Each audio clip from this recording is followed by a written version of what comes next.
I've also got involved with the OvaCare charity, and we work with a group called the Discovery Consortium. So what is the Discovery Consortium? Well, it was set up by Professor John O'Leary, and he sends his apologies because he was to be here today, but unfortunately couldn't make it. There's over 50 members. It consists of gynecologists, oncologists, scientists, pathologists, and as Julie said, bioinformaticians.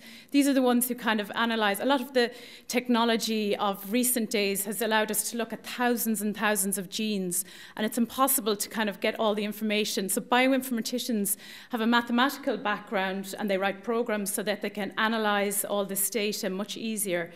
So we have members from all the different colleges in Ireland and Northern Ireland, but we also have important collaborations with universities abroad, such as the Dana-Farber in Harvard and also with the MD Anderson in Texas. And what the Discovery Consortium has done is we've set up a large bioresource of, what's a bioresource? A bioresource is a collection of tissue and blood samples from patients undergoing surgery. So basically, I'm based in St. James's Hospital. So any patients we have coming in for surgery for possible ovarian cancer or even benign ovarian disease, they're spoken to and they're recruited into the study, and they're asked to give a tissue and a blood sample for research. And this valuable resource, we have nearly 600 patients in this study at the moment. It just allows us to do all the research that we want to do, and without this, we wouldn't be able to carry out some of our research. So, as Juliet said, we're fortunate that we've received funding from the Emer Casey Foundation, and this was set up in memory of Emer, who died with ovarian cancer. And they have a website with all the details and all the latest research updates, and also of the various fundraising events. And as Juliet also said, they have their annual 10K run coming up in Youghal on the 20th of May. So how do the Emer Casey Foundation fund us? Well, they fund 3 PhD students, and these students are taking on to carry out research over a period of 3 years, and at the end of that, they will receive a degree called a PhD.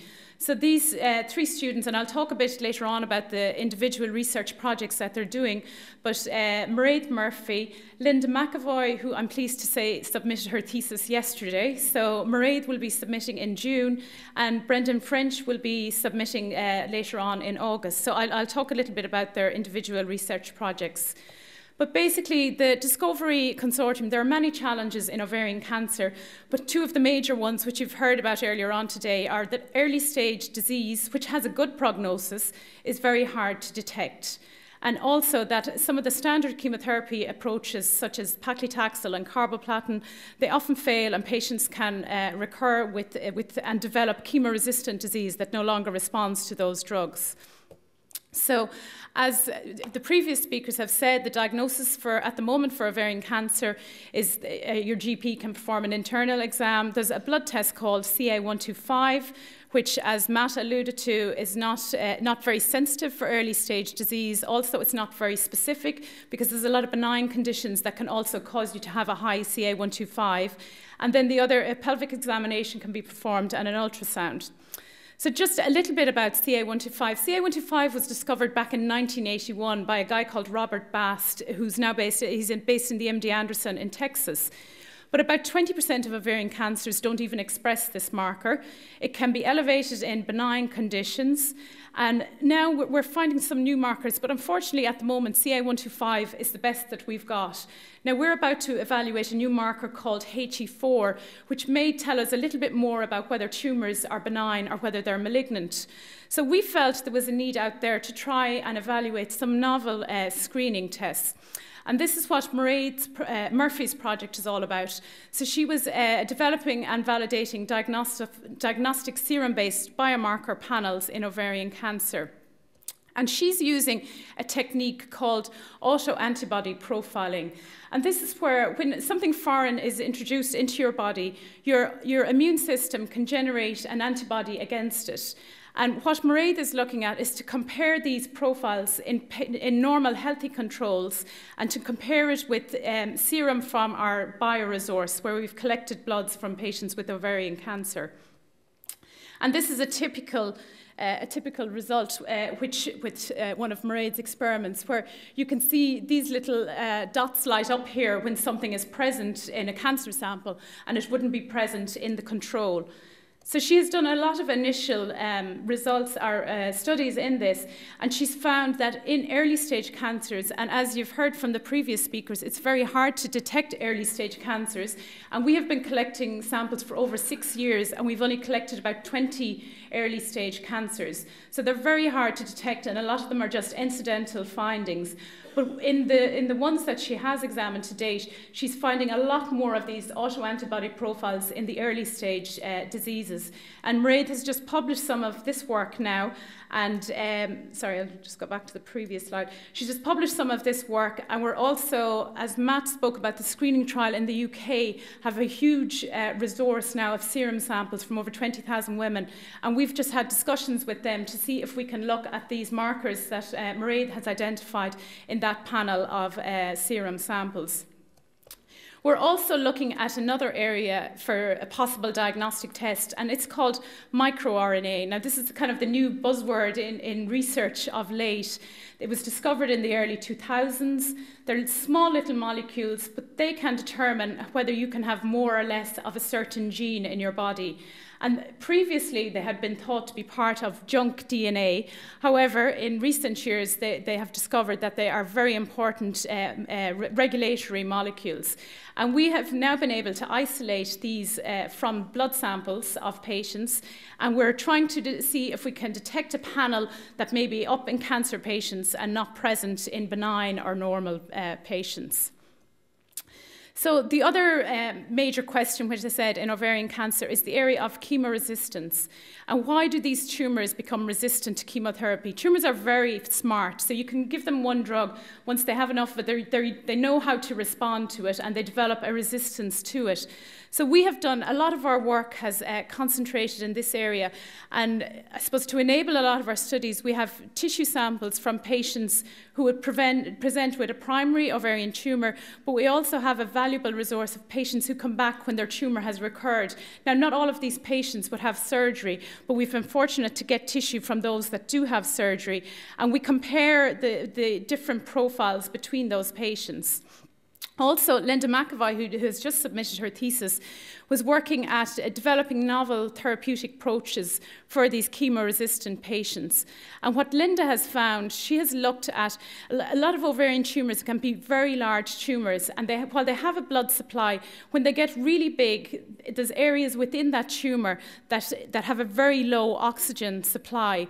And Linda has found that these, like the cells can grow within this low oxygen environment, but these cells are actually more resistant to chemotherapy.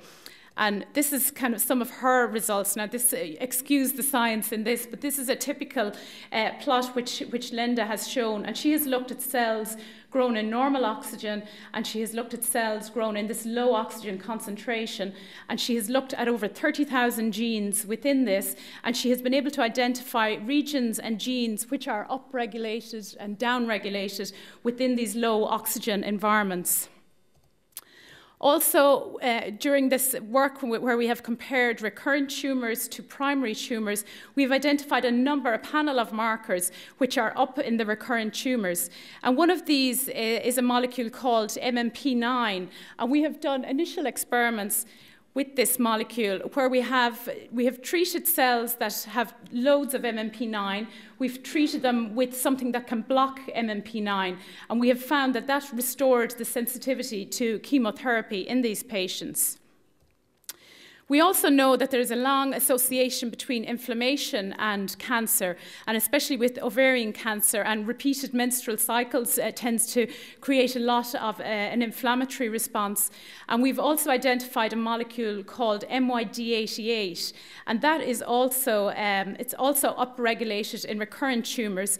And this is a typical, when a pathologist looks at your tumour sample down the microscope, this is the kind of thing that they're looking at, and they're trying to pick out tumour cells.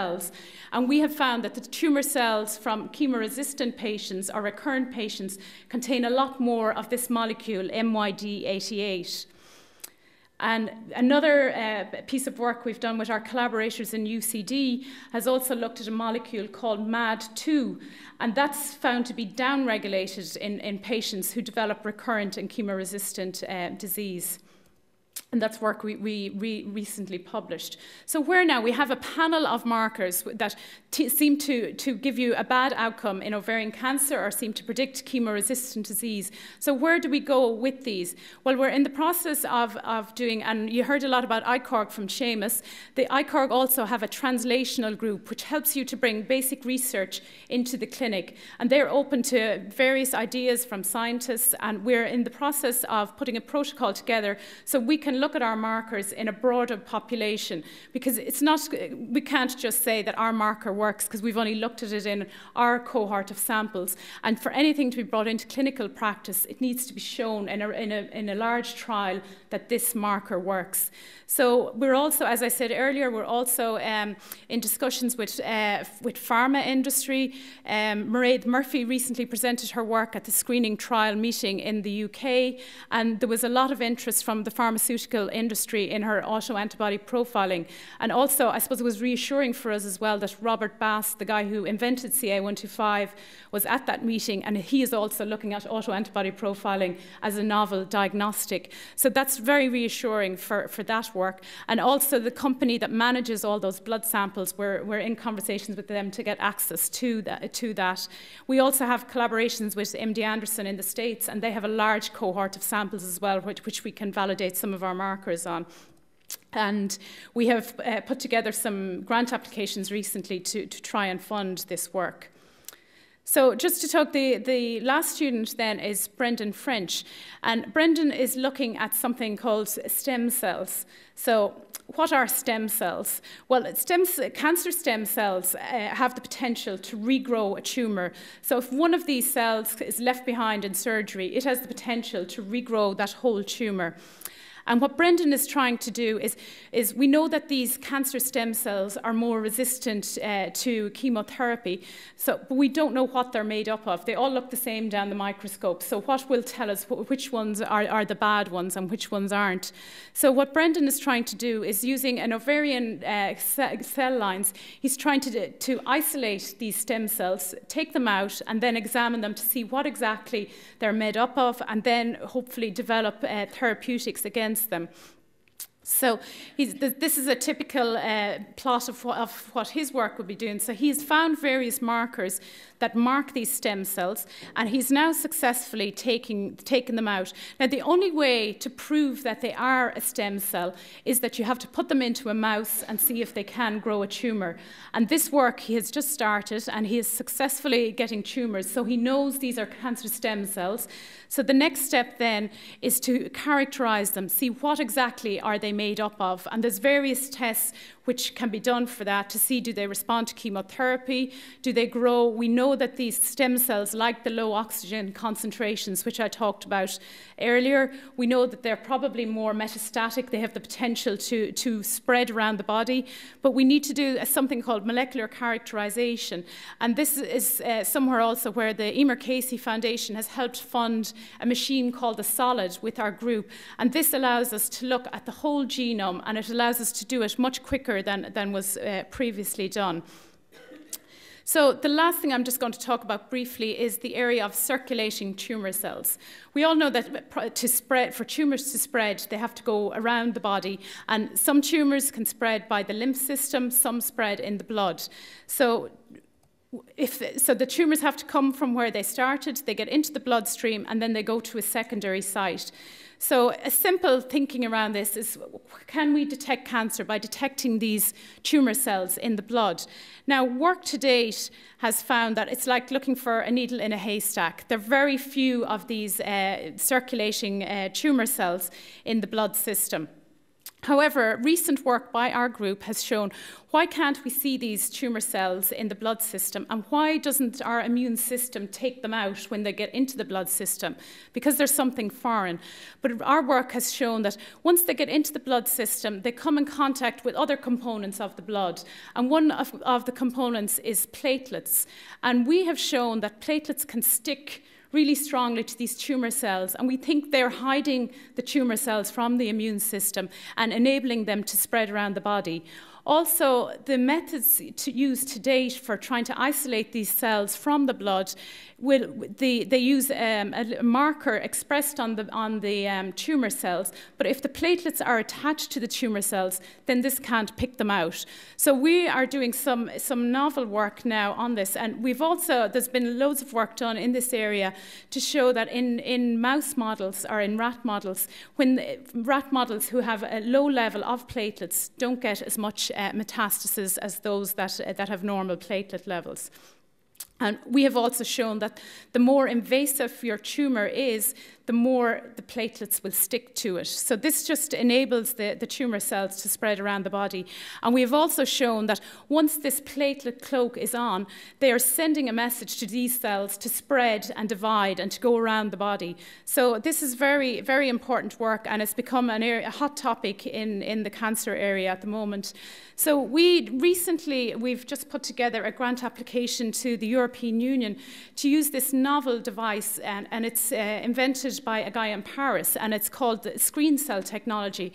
It's a simple filter, but it has been devised in a certain way to trap these circulating tumour cells. So we can see what they're made up of, we can analyse them. Like previous work just allowed you to count them. This new technology will allow you to grow them and to analyse them and hopefully develop novel therapeutics against them. So I'm pleased to say we did our first experiment yesterday with an ovarian cancer patient, and we found we are able to isolate these cells with this technology. So this is going to be very important work going forward. And then we can use the solid, which the Emer Casey Foundation helped us to fund, to look at and see exactly what these cells are made up of. So I suppose going forward, this is what we hope will happen, that you can just isolate a blood sample and it'll be able to tell you whether or not you have cancer or not, but whether you will respond to various treatments. And we hope to be able to do this with just a simple a non-invasive blood test. So I'd just like to acknowledge the Emer Casey Foundation for their funding. We were also funded by various other national bodies and by the European Union. And we have numerous, like our group just doesn't work in ovarian cancer. We have a cervical cancer group and we have a prostate cancer group. We're involved in numerous research bodies. And finally, just thanks to June and to OvaCare for organising today. I'm delighted to have been here.